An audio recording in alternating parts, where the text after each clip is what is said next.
So, like I said, apparently the Mayans, it's in the end of the world. Anybody believe it? No. No, me neither. Oh, there's a couple people believe it. Personally, I don't. I hope they're right, I really do, because if not, my bookie's gonna fucking break my legs. I owe him a shitload of money.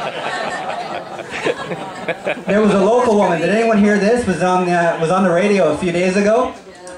She actually deregistered her kid from school because she felt it was just plain wrong to make kids go to school this month instead of spending their last days on earth with their loved ones. What the fuck is she on, really? Holy shit. You can just imagine that kid gets beat up every single day from his friends just because his mother's a crackpot. Come on. Jeez. You know what I really hope? I really hope it's not zombies, if they're right. I really don't want to become a zombie. I've got a fucking seatbelt. Zombies aren't smart. I won't know how to get this damn thing off. I'm just going to be sitting there. Come here. Come here. You know, because zombies can talk. Come here. Come here. Christmas is in 5 days. Where the hell did that come from? Jeez. Yeah, I was out at a store the other day, and I was looking at some snow globes. I love snow globes. They've got these new ones out now that play a tune. All you do is you push the button on the snow globe, it plays a Christmas carol, and the snowflakes automatically just pop up. Are we really that lazy that we can't take a snow globe and shake it? Personally, I have no problem doing this. I do it all the time. Ladies.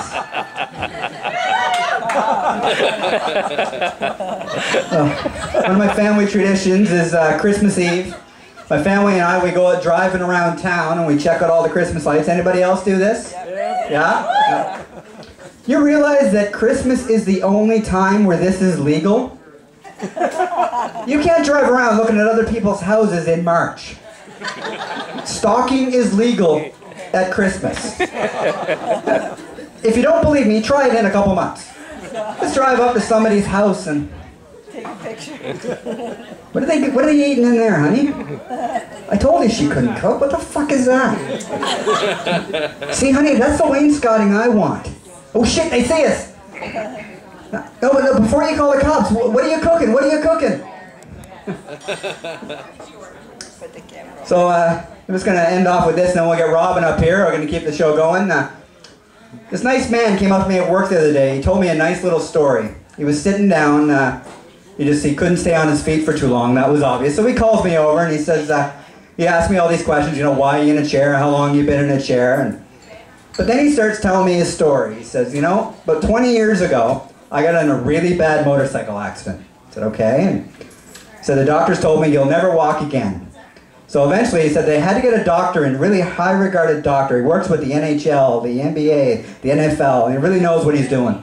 They brought him in to work on me. I said, okay. And so I was under a knife for hours and hours, and 2 days later I finally came to.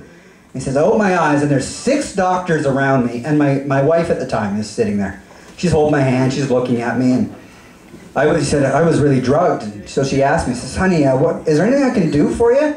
And he says, you know, I was so out of it, I looked at her in front of all these doctors and said, yeah, how about a blowjob? She looks at him and says, I tell you what, honey, you stand up on your feet, I'll give you one right here in the hospital room. And he says, you know what? 2 days later, I got on my fucking feet and she gave me a blowjob right in front of the doctors. So I just have a quick question. Ladies, if I was to stand up here right now, is there any chances of, no? No? Anybody? Come on! Come on, it's the end of the world! Come on! Come on!